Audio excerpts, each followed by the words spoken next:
Друзья, салем! Сегодня мы с вами погуляем по зимней Алмате, и я постараюсь показать вам интересные и значимые места этого города. Погнали!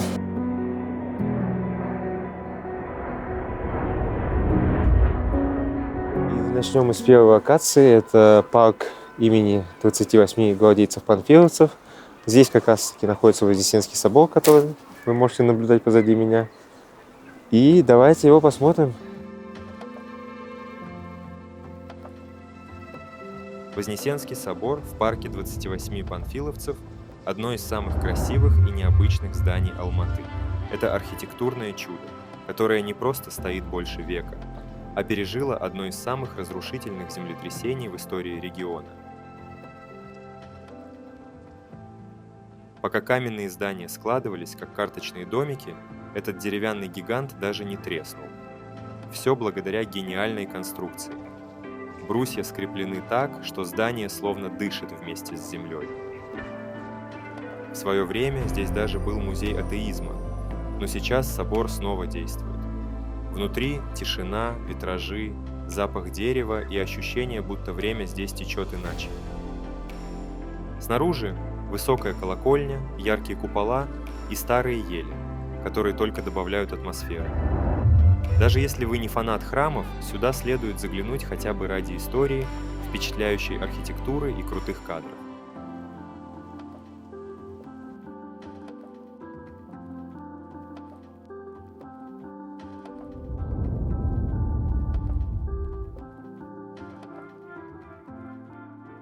А буквально в 2 шагах главная точка притяжения – монумент в честь подвига панфиловцев.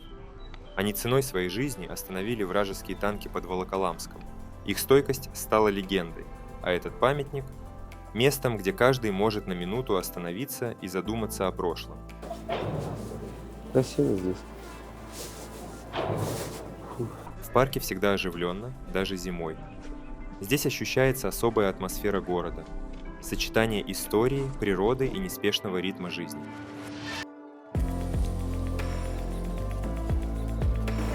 Недалеко отсюда находится Зеленый базар. Здесь всегда шумно, пахнет специями, свежим мясом, горячими лепешками, и кажется, что можно бесконечно ходить между рядами, пробуя то сухофрукты, то настоящие казахские куры. Кстати, если тебе говорят, что алматинские яблоки лучшие в мире, не сомневайся. Именно отсюда пошло слово «алма» в переводе с казахского «яблоко». А еще на базаре можно найти все. От икры и колбасы до верблюжьего молока и свежайшего мяса на бешбармак. Продавцы любят поболтать, рассказать историю своего товара и, конечно, поторговаться. Это здесь не просто норма, а часть местного колорита. Если тебе кажется, что рынки – это скучно, просто попробуй местную самсу или национальную конскую колбасу. После этого ты поймешь, что Зеленый базар – это не только место для покупок, а ты уже не просто гость, а часть этой шумной, вкусной атмосферы. Ну а позади меня Центральный государственный музей Казахстана. Ну, пойдем глянем, что внутри, надеюсь, вкусно. Центральный государственный музей Казахстана – это целая вселенная истории, искусства и культуры в центре Алматы. Древние артефакты, золото кочевников, скелеты динозавров и современные арт-объекты – здесь собрана вся история страны. Если хочешь не просто увидеть, а почувствовать дух Казахстана, это место для тебя. Я не буду показывать все залы, пусть у тебя будет шанс лично открыть для себя что-то уникальное. Мы сходили в музей. Можете в целом тоже побывать. Получается, входной билет 500 тенге для взрослого человека, а на все получается зала 2800. И следующая локация – Площадь Республики. Площадь Республики – это открытое пространство, где Алматы чувствуется во всей своей масштабности. Здесь только простор, свежий воздух с гор и главная доминанта – монумент независимости. В центре – золотой воин на барсе, символ свободы и силы. Позади меня монумент независимости. Еще дальше Площадь Революции и еще дальше вот это административное здание. Как мне объяснили, это акимат. Около здания акимата можно увидеть высеченные в камне цитаты выдающихся казахских деятелей. Эти слова о независимости, единстве и будущем страны делают площадь не просто городской достопримечательностью, а настоящим символом времени. Отсюда, кстати, хорошие виды открываются. Вот если налево посмотреть, там будет Коктебе, а направо сейчас заход солнца.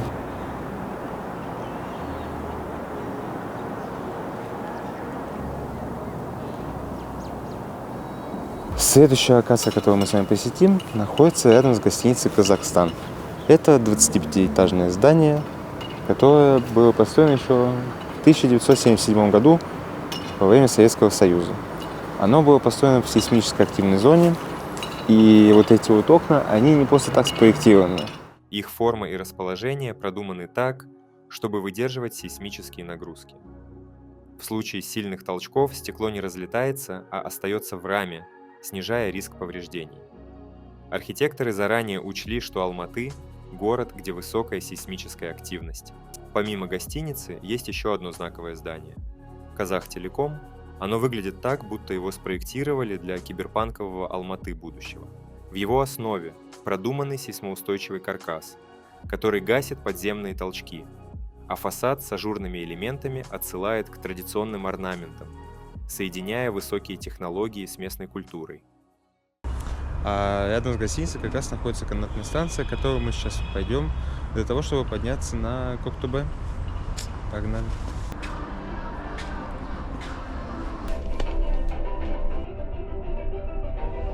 Так, ну, соответственно, мы добрались до Коктебе.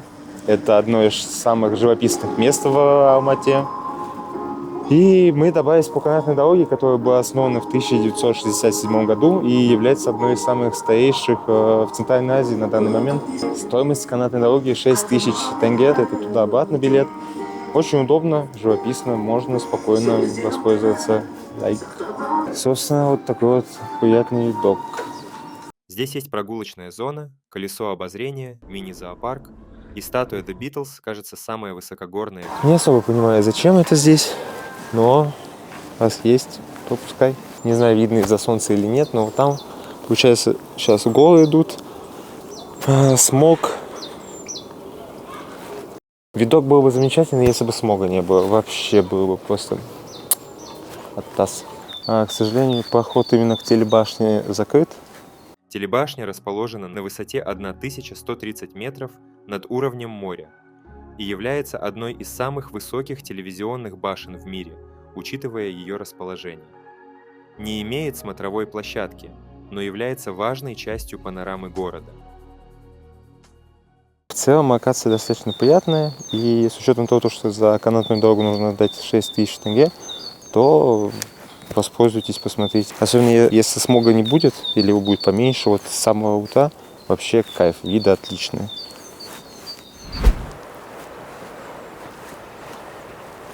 Следующая локация – это ботанический сад в Алмате. Сразу подмечу тот факт, что входной билет стоит не 900 тенге, а для граждан СНГ он стоит 1800, то есть x2 сразу же. Ботанический сад был основан в 1932 году и является старейшим в Центральной Азии, поэтому сейчас мы по нему пройдемся, посмотрим, как он. На территории сада собрано более 9000 разных растений. Понятное дело, что в зимний период вы мало что увидите, но как прогулочное место неплохо. В общем, ботанический сад зимой – это, конечно, вопрос еще тот, насколько актуально сюда идти. С одной стороны, если есть время, свободные 1800 тенге, то пройтись можно. Здесь просто приятная атмосфера в центре города, так сказать. Если времени нет, то можно и не идти на самом деле. Это больше времяпрепровождение для первых 2 недель сентября, либо лета, весны, но точно не зимы. Зимой здесь тускловато и не особо есть что посмотреть пока что. Сосны, липы, ели, все остальное под снегом и спит. Вот я здесь уже где-то минут 40, а пока впечатление такое. Вроде и приятно, а вроде и можно и без него было обойтись. Но это если честно и откровенно говорить, без какого-то там негатива. Потому что я вот это все наблюдаю, созерцаю. Приятненько. Да. Есть ли смысл в этом? Вопросики. Кому как. Если любите гулять зимой, то welcome, конечно же. Если не особо, то лучше куда-нибудь в горы съездить.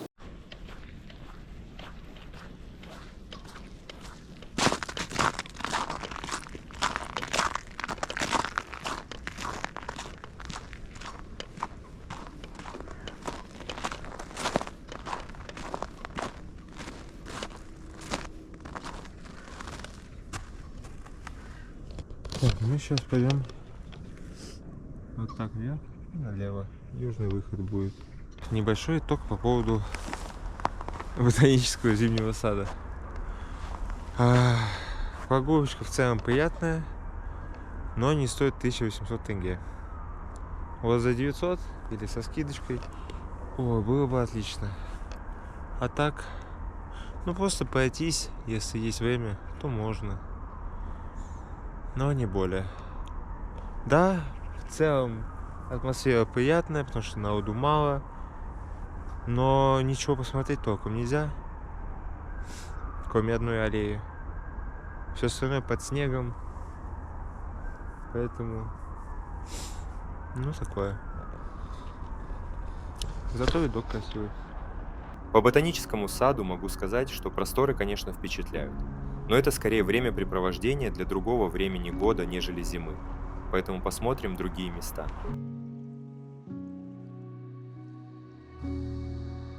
Вокруг Алматы есть много интересных мест, на которые можно потратить свое время. К сожалению, часть файлов у меня не сохранилась. Поэтому покажу эти места вскользь, но хотелось бы приехать сюда летом и посетить их.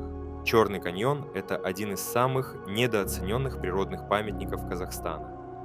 В отличие от более известного Чарынского каньона, этот выглядит более сурово и загадочно. Его скалы темного оттенка, особенно в зимнее время, создают ощущение, будто ты попал на другую планету, на которой смесь Марса и арктических пейзажей. Зимой снег подчеркивает рельеф скал, делая их еще контрастнее. В это время года здесь практически нет туристов, так что можно насладиться видами без суеты. Это отличное место для тех, кто хочет увидеть менее раскрученные, но не менее впечатляющие ландшафты Казахстана.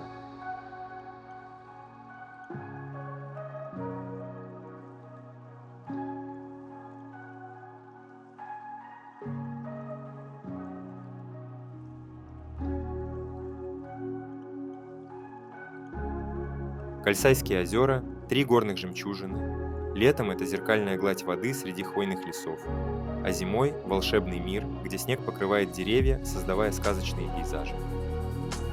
Озеро Каинды – одно из самых необычных мест Казахстана. После землетрясения лес ушел под воду, но деревья остались стоять, словно призраки прошлого. Летом это бирюзовая гладь с торчащими из нее вершинами, а зимой, когда вода становится кристально прозрачной, затопленные стволы выглядят еще более мистично, как будто перед тобой подводный лес из какого-то фантастического мира.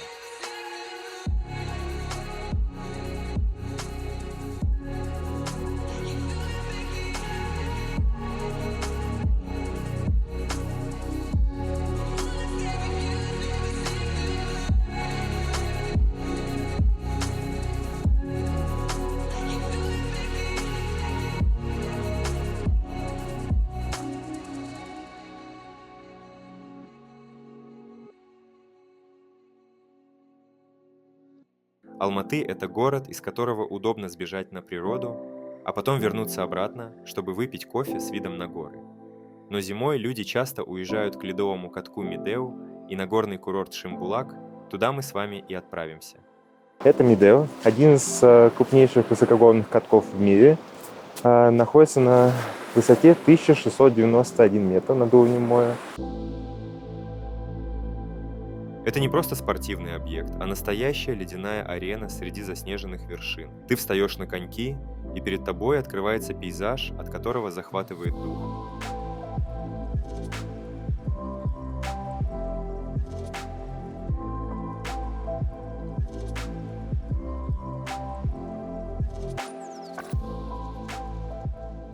Это лестница здоровья позади меня. И сейчас мы поднимемся наверх и окажемся на плотине. Медеуская плотина – мощное инженерное сооружение, созданное для защиты Алматы от селевых потоков. Лестница здоровья – настоящий вызов для любителей активного отдыха. 842 ступени, которые ведут от Медеу вверх, заставят сердце колотиться быстрее, а ноги ощутить каждую пройденную ступень.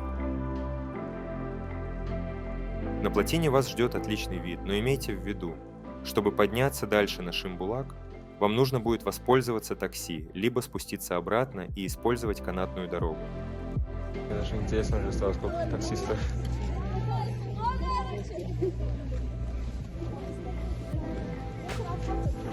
Такси вышло в 3000 тенге и заняло буквально 10 минут, но советую все же воспользоваться канатной дорогой.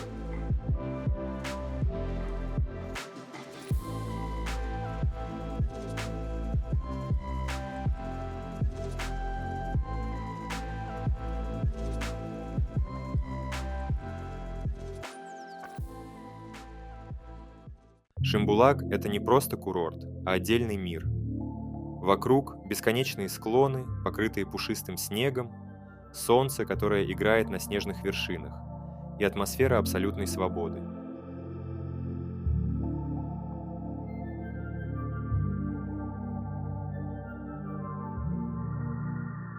Цены на подъемник варьируются в зависимости от сезона. Зимой дороже, летом дешевле. Скайпасс на день стоит от 6500 тенге в будние дни и от 9500 тенге в выходные. Канатная дорога в одну сторону – 2000 тенге, туда-обратно – 3500 тенге.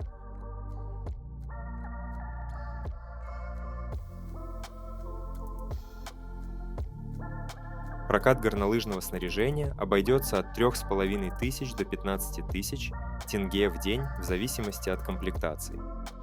В Шимбулаке есть уютные кафе, рестораны и даже отель с потрясающими видами. Так что здесь можно не просто покататься, но и остаться на ночь, чтобы встретить рассвет в горах.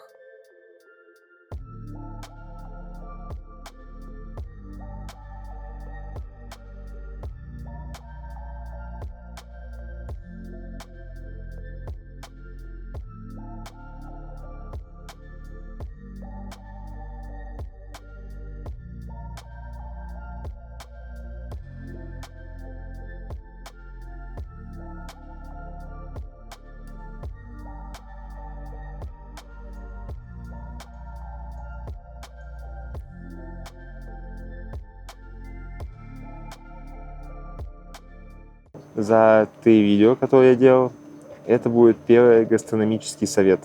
Как будете подниматься к Медеу и Шимбулаку, не доезжая Медеу, можете завернуть налево и посетить ресторан под названием Аул. Сейчас я вам покажу, какой он внутри и снаружи. Поэтому погнали! И смотрите, какая красота, какой видок, а! И как я ранее уже говорил, у меня часть файлов просто ушла в утиль, так как 3 жестких диска вышли из строя, и я не смог большую часть информации вытащить.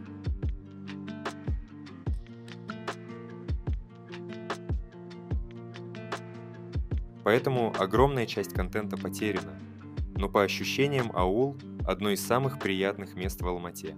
В этом ресторане мне рассказали о каждой детали.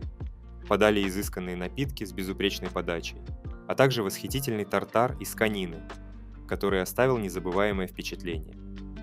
Завершением вечера стал утонченный десерт, который приятно удивил своим вкусом.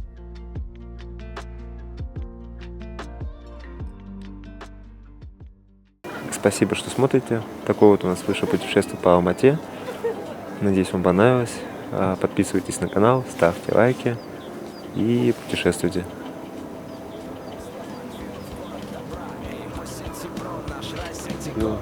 Поймешь, что лучший город на свете он. Призываю со мной вместе воспеть его. Ой, Вознесенский собор. Холодно. И я показать. О, пёсель. Если нет, то обидно. Вообще-то очень.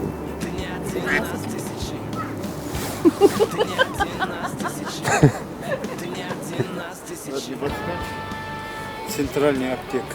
Честно, не знаю. Да. А прикинь бы камера не записывала.